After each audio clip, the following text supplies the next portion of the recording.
EMC foundation అధినేత ఎట్లుంటే అయ్యారు. ఆయన కొన్ని కారణాల వల్ల ఈరోజు రాలేకపోయారు. కానీ ఈ కార్యక్రమాన్ని మాకు అప్పచెప్పారు. పాస్టర్ గారు మీరు వెళ్ళి ఈ దుప్పట్ల పంపిన కార్యక్రమంలో మీరు చేయండి అని చెప్పారు.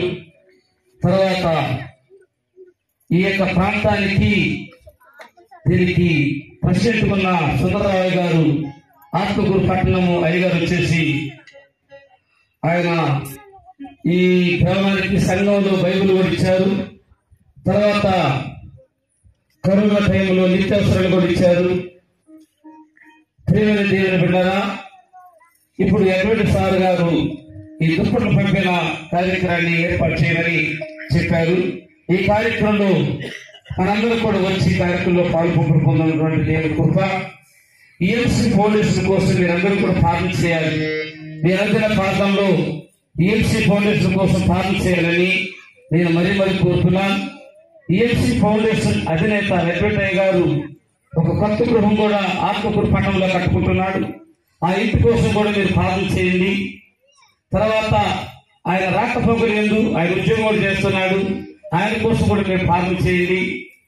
ఎక్కువ ఈఎంసీ ఫౌండేషన్ కోసం మీరు ఎక్కువ ప్రార్థన చేయండి. ఎందుకంటే అయ్యగారు మందిరాలు కానీ, తర్వాత బెడ్షీట్లు కానీ, బైబిల్ లేని బైబిల్ కానీ, తర్వాత కొన్ని పులిపేటలు కానీ ఎవరైతే ఆయన అడుగుతున్నారో వారందరికీ కూడా సహాయం చేస్తున్నాడు ఈఎంసీ ఫౌండేషన్ ద్వారా.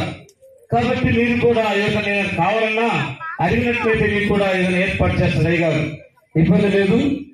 కాబట్టి మీరందరూ కూడా ఈఎంసీ ఫౌండేషన్ కోసం మీరందరూ ప్రార్థన చేయాలి.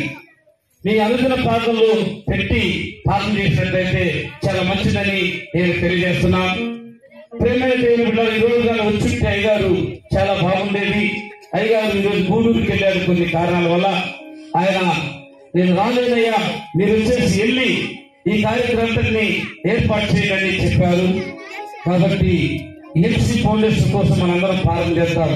ఎందుకంటే ఈ సంస్థ అన్ని దిక్కల మన ఆంధ్ర రాష్ట్రమే కాదు, తమిళనాడు కాదు, కర్ణాటక కాదు, అన్ని రాష్ట్రాల్లో ఈఎంసీ ఫౌండేషన్ వారు అందరికి సహకరించాలని, అందరికి సహాయం చేయాలని మీరందరూ కూడా ఈ యొక్క సంస్థ ఈఎంసీ ఫౌండేషన్ ఇంకా రోజు రోజుకి అంచెలంచెలుగా పెరుగుతూ అంచెలంచెలుగా అవుతూ ఆ యొక్క ఈఎంసీ ఫౌండేషన్ కోసం మీరందరూ ప్రార్థన చేయాలని నేను మరీ